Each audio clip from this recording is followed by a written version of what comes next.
Bienvenidos a Agrovoces, el podcast de IICA Ecuador, donde exploramos temas fundamentales para nuestra agricultura y seguridad alimentaria.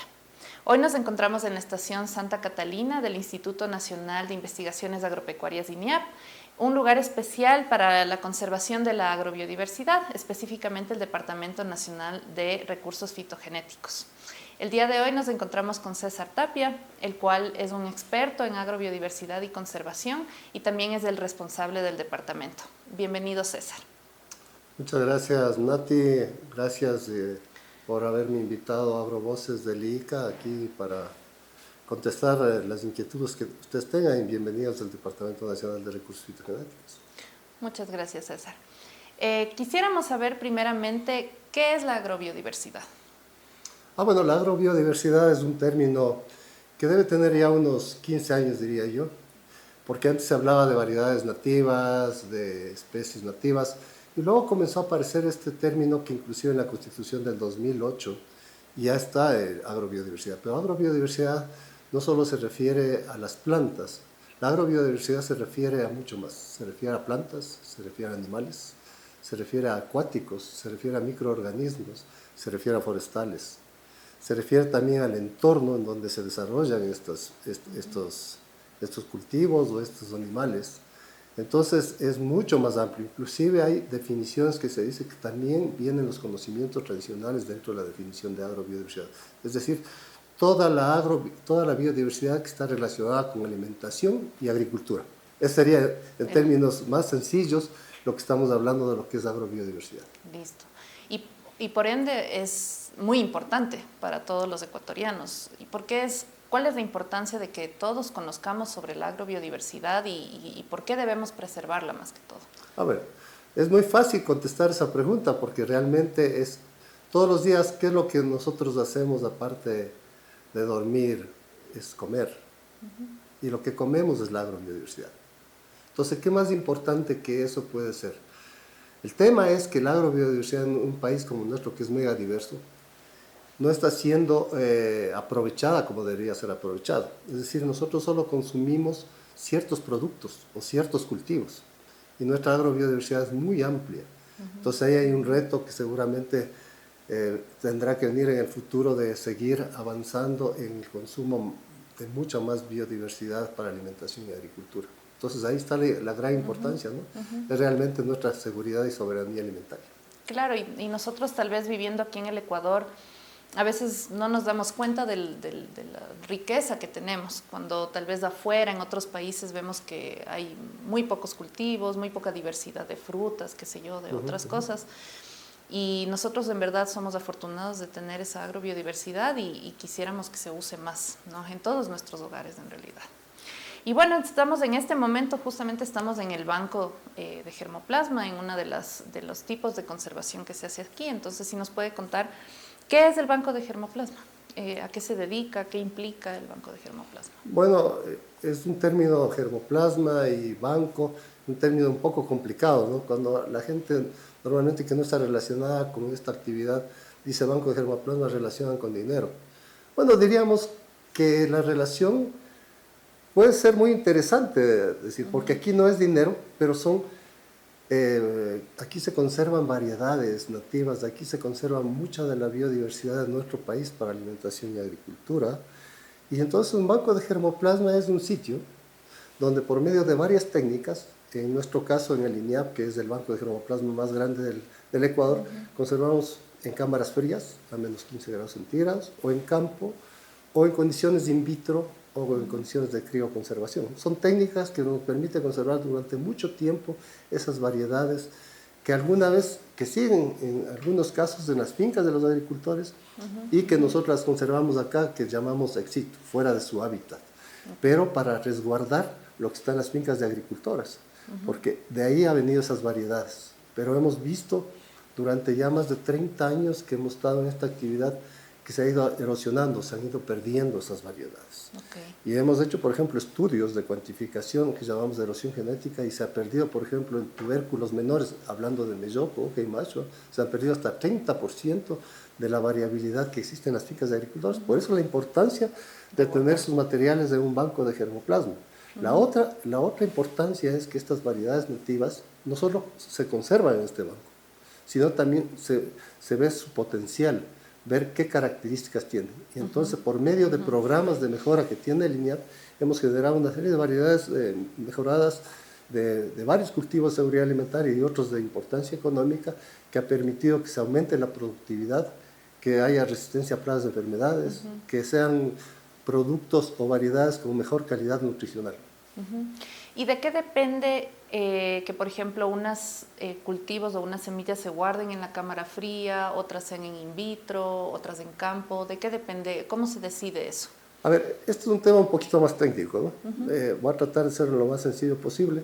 Normalmente las plantas tienen semillas ortodoxas. Ortodoxas es cuando es una semilla soporta que se le baje la humedad interna de la misma y soporta bajas temperaturas.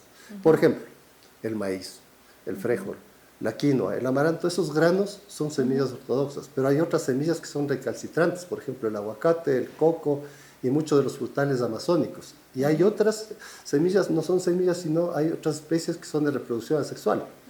Entonces, esas especies de reproducción que se reproducen asexualmente no pueden ser guardadas. Por ejemplo, las semillas ortodoxas se guardan en cámara fría por esas características que se puede bajar la humedad interna de ellas, pero las que son de reproducción, semillas recalcitrantes, perdón, y de reproducción asexual, tienen que utilizarse otras técnicas, como técnicas in vitro o crioconservación o estar en campo, que es las otras técnicas que tenemos que usar dependiendo del tipo de reproducción.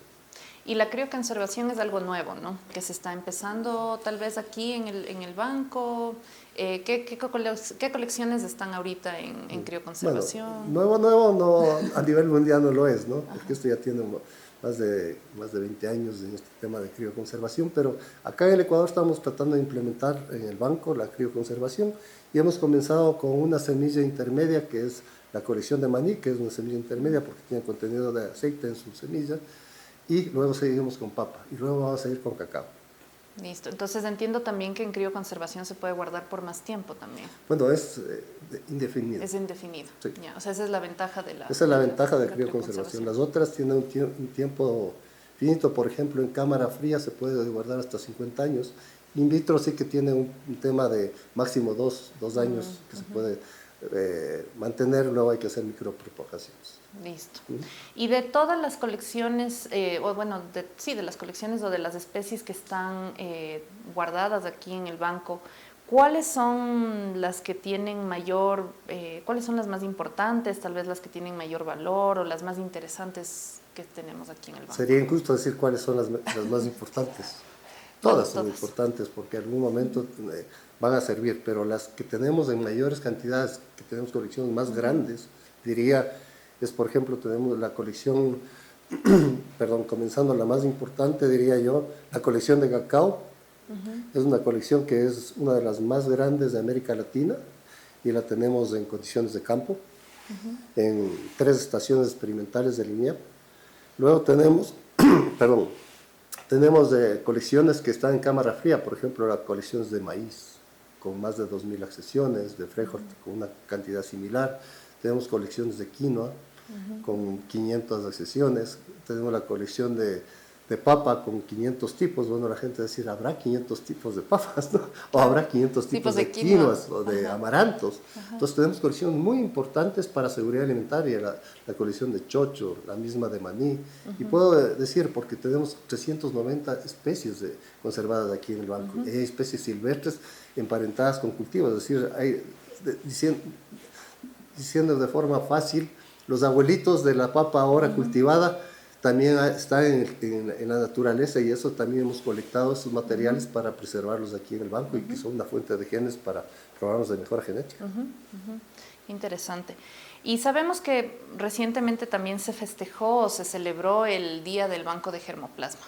¿Cuál fue la razón y cuál es la importancia para la conservación de este Día del Banco de Germoplasma? Bueno, la pregunta, si usted va a una institución o en general a la población ecuatoriana y le pregunta qué es un banco de germoplasma y qué hace un banco de germoplasma, casi nadie le va a contestar. Entonces, la finalidad de ese día es visibilizar la importancia que tiene un banco y que en el país existe el banco de germoplasma de lineal que conserva una gran parte de la agrobiodiversidad de nuestro país, principalmente de plantas. Este día del banco, ahora el 23 se le hizo por primera vez y va a seguir siendo todos los años. El próximo año de una vez ya queda como noticia, el próximo día del banco de germoplasma será en 2024 en la Amazonía. Allá tenemos colecciones de cacao fino de aroma y de frutales amazónicos, lo haremos allá. Y todos los próximos años seguirá siendo el Día del Banco, donde haya concientización de la importancia del banco y que es patrimonio de todos los ecuatorianos. Eso hay que estar claros porque aquí, si hay algún problema en el país de índole de catástrofes, espero que nunca lo haya, pero aquí está la semilla para volver a comenzar. Sí, justamente como ICAP nosotros también participamos del Día del Banco de Germoplasma y pudimos ver toda la diversidad que se tienen. Participaron también de la Amazonía, del Austro, de las otras estaciones y es sorprendente ver toda la diversidad que tenemos y qué bueno que podamos hacer este día en las otras estaciones para también ver cómo funcionan en esas estaciones las colecciones.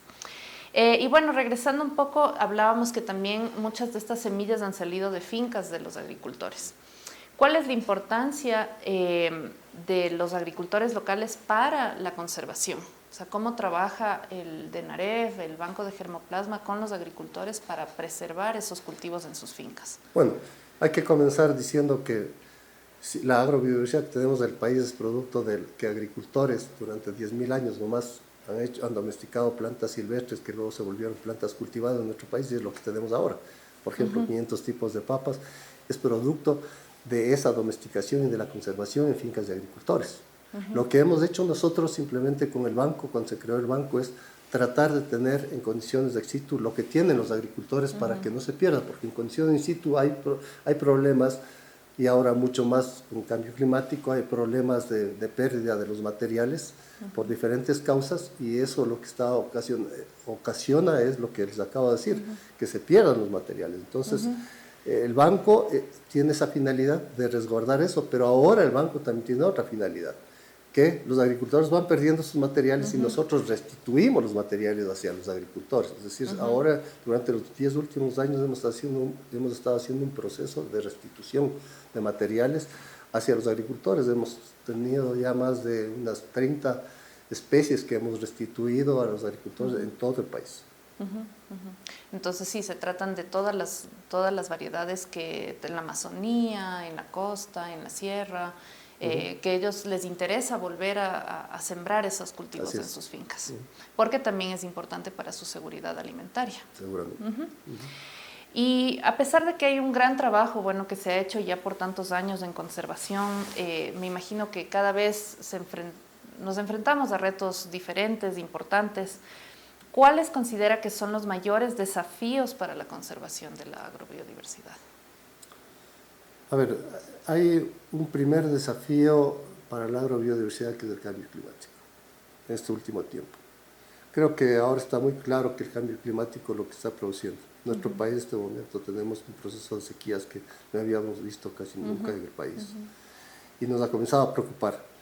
Y estas sequías lo que está ocasionando es que se vayan perdiendo también materiales de la agrobiodiversidad. Y entonces aquí llega un punto que es súper importante porque en el banco existen materiales que pueden adaptarse al cambio climático. Claro. Entonces el banco llega a ser ahora un elemento crucial y muy importante para solventar y adaptarnos al cambio climático. Otro tema de los retos realmente es el consumo de la gente. A mí me preocupa mucho porque si usted ve el consumo per cápita de la gente en el país, el consumo per cápita está principalmente relacionado con trigo y con arroz. Inclusive dos especies que no son nativas del Ecuador. Claro. Y entonces lo que realmente se consume en nuestro país de la agrobiodiversidad nativa es poquito. O sea, la pregunta es ¿cuánta gente consume quinoa una vez a la semana? ¿Cuánta gente consume amaranto una vez a la semana? Y si usted ve la quinoa que es de la región andina, nativa de la región andina, usted ve en supermercados en Estados Unidos, en Europa, claro, que es muy valorada, que es muy consumida, porque saben que el porcentaje de proteína es muy alto. Entonces, se consume muy poco y ahí hay un reto. Tenemos que comenzar a diversificar mercados. Eso es súper importante y también hacer una difusión muy fuerte en medios de comunicación sobre los aspectos nutricionales. Hay mucho de lo que tenemos en el banco de germoplasma son superalimentos. El mismo amaranto, la quinoa, el chocho, por ejemplo, tiene 40% de proteína. Tenemos aquí cultivos que obviamente son para alimentación y agricultura, pero también que sirven para la medicina. Claro. Por ejemplo, puedo nombrar la jícama, esmalanthus sonchifolius, o la macho, que la macho sirve, por ejemplo, para cáncer de próstata, para prevenir, y la jícama para diabéticos. Entonces, hay dos ejemplos claros. Hay otros en la Amazonía que también tienen una alta cantidad de vitamina C, o omegas, etcétera. Entonces, si nosotros comenzamos a producir, es decir, a consumir toda esa biodiversidad, creo que inclusive la salud de los ecuatorianos va a mejorar. Ese es otro reto. Y el último reto, pues, es que el Banco de Germoplasma desde el 2022 ha tenido ya un presupuesto estable, diría yo, del gobierno nacional o del Estado ecuatoriano, diría yo, por medio de la ley de agrobiodiversidad que se promulgó en el 2017.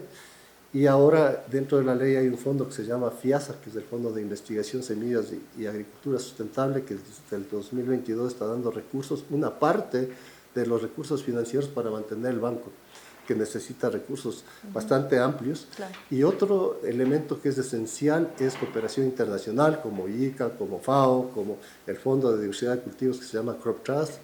Todos ellos están apoyando, pero creo que hay un reto para el Estado ecuatoriano, que ese fondo, ese FIASA, tiene que aumentar para que pueda realmente solventar, porque la agrobiodiversidad y la biodiversidad en el Ecuador es responsabilidad del Estado ecuatoriano. Y el Estado debería estar solventando completamente al Banco de Germoplasma. Esperemos que ese fondo siga creciendo y podamos tener una estabilidad en cuanto a la conservación y el uso del Banco de Germoplasma, del INEA y del Ecuador. Listo.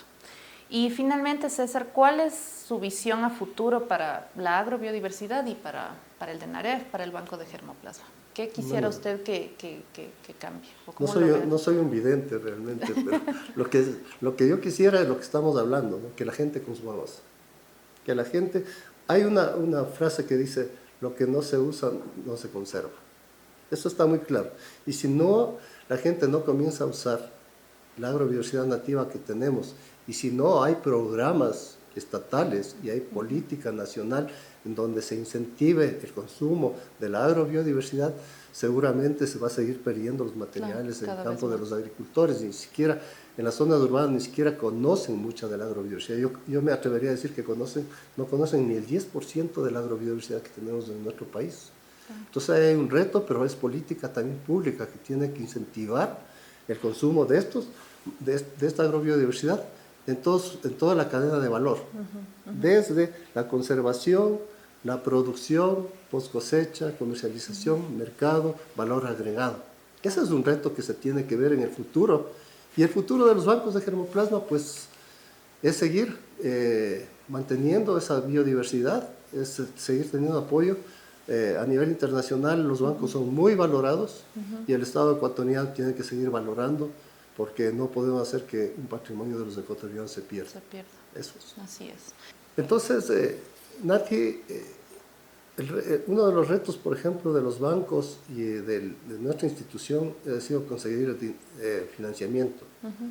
No solo para el banco, o sea, tenemos en este momento, por ejemplo, proyectos como el Fondo de Diversidad de Cultivos para fortalecer el Banco de Germoplasma, pero también para usar las variedades o las especies silvestres relacionadas con los cultivos. En el caso de lo que se denomina BOLT, en el Crop Trust tenemos un BOLT 2 que se denomina para hacer mejoramiento con especies silvestres de papa, por ejemplo. O ahora estamos ya comenzando una segunda fase para fortalecer sistemas de semillas. Tanto de la semilla un poco informal, como es el caso de Cotacachi, con maíz, frijol y papa, que es un sistema muy particular, semillas. Claro, y es como de los agricultores. Es más de intercambio entre ellos, no es el sistema de certificación de semillas. Exacto. Pero queríamos ver también cómo fortalecer el sistema de semillas también con la empresa privada, ¿no es cierto? Que juega un papel fundamental ya en certificación de semillas con arroz en Daule. Entonces vamos a comenzar una fase también en ese sentido. Y también tenemos un proyecto muy lindo donde usted participa, usted es la coordinadora. Así Así es. que usted lo sabe perfectamente, que es con el Fondo Mundial del Ambiente, que es el GEF, sobre especies silvestres comestibles. Y en eso estamos trabajando ya con ustedes, con el ICA, y es con el fondo y con otros socios como es el MATE, como es la FAO.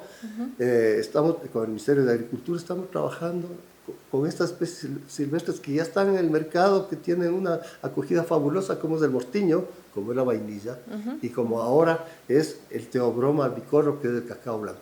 Así que tenemos mucho trabajo y hay que seguir dándole, pero creo que el Estado tiene que seguir poniendo mucho más fuerza en la conservación de la biodiversidad y en este caso para alimentación y agricultura. Creo que ese es nuestro reto. Y una de las cosas que yo he visto ahora que estoy con este proyecto es que también los agricultores necesitan algún tipo de incentivo también. Ellos están dispuestos a conservar, les interesa, ellos consumen estos productos en su día a día prácticamente. Pero cuando llegan al mercado tienen una retribución monetaria muy baja. Entonces, yo creo que eso aplica para casi todas las especies de papa también, que si no tienen alguien a quien vender esas especies que son diferentes, que no es la superchola, digamos así, ya les pagan menos, entonces dicen, ya no voy a sembrar esta variedad porque no me genera ninguna retribución económica, ¿no? Entonces eso también es parte del trabajo del Estado, justamente de incentivar a que se les pague un precio justo.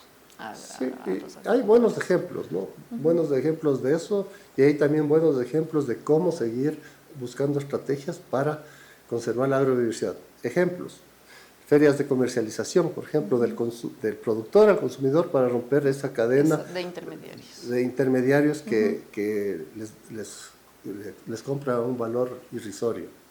2, ferias de intercambio de semillas gastronómicas. La gastronomía es fundamental para conservar la agrobiodiversidad. Es una cosa que no podemos dejar de pasar. Otro tema es educación en la agrobiodiversidad. Que comience a ver en los currículums de escuelas, de colegios y de universidades este tema, que comience ya los chicos a valorar lo que tenemos en agrobiodiversidad.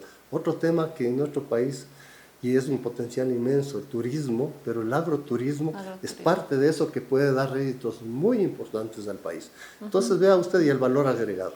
El valor agregado, hay unos snacks que son fabulosos. Habíamos sacado alguna vez un snack entre la pepa de sambo y la uvilla deshidratada. Eso es un snack fabuloso, es como el maní, ¿no? El maní con las pasas. Esto es un snack de la misma categoría y con el mismo nivel nutricional. Entonces, hay una gran cantidad de cosas que hacer, pero necesitamos reglas claras y normativas claras para avanzar. Pues eso es lo que puedo contarles de la agrobiodiversidad en pocos minutos, después de tantos años de trabajar en esto. Sí, pero bueno, es un gran trabajo que se hace aquí y esperemos que, bueno, que no solo se mantenga lo que se está haciendo, sino que cada vez se pueda hacer más, y para llegar a más lejos, con más agricultores, más zonas y más cultivos también que se puedan preservar. Siempre trabajando por los agricultores del país, tratando de conservar lo que ellos han mantenido durante muchos años, y el banco está siempre dispuesto a seguir restituyendo los materiales a los agricultores, porque ese es nuestro deber. También aquí un mensaje para los chicos que están estudiando agronomía, biología, biotecnología, que pues comiencen a ver estos temas y comiencen a involucrarse en estos temas de investigación, que realmente no dan muchos réditos, ¿no? Pero económicos, en el sentido de que uno no se va a hacer millonario con la investigación, pero que sí aportan hacia un país. Y lo que necesitamos es gente aportando al país y sacando adelante a nuestro país. La investigación es muy importante para eso, porque necesitamos generar nuestra propia tecnología. Entonces, ¿quién más que los estudiantes que salen de las universidades, que vengan a seguir apoyando esto, y que el Estado dé oportunidad para que estos estudiantes puedan abrirse en estos campos que son importantes, que necesitamos gente en esto? Y los jóvenes, ahí está, tienen que seguir acá viniendo a juntarse con la gente experimentada para que cojan experiencia y sigan para adelante. Así que ahí quedan varios mensajes. Para cerrar, queremos recordar que la conservación es un acto de cooperación y de compromiso. Cada esfuerzo compartido es un paso hacia un futuro más diverso y resiliente. Gracias al INIAP y al IICA y a cada agricultor que cultiva y protege nuestra biodiversidad. Muchas gracias.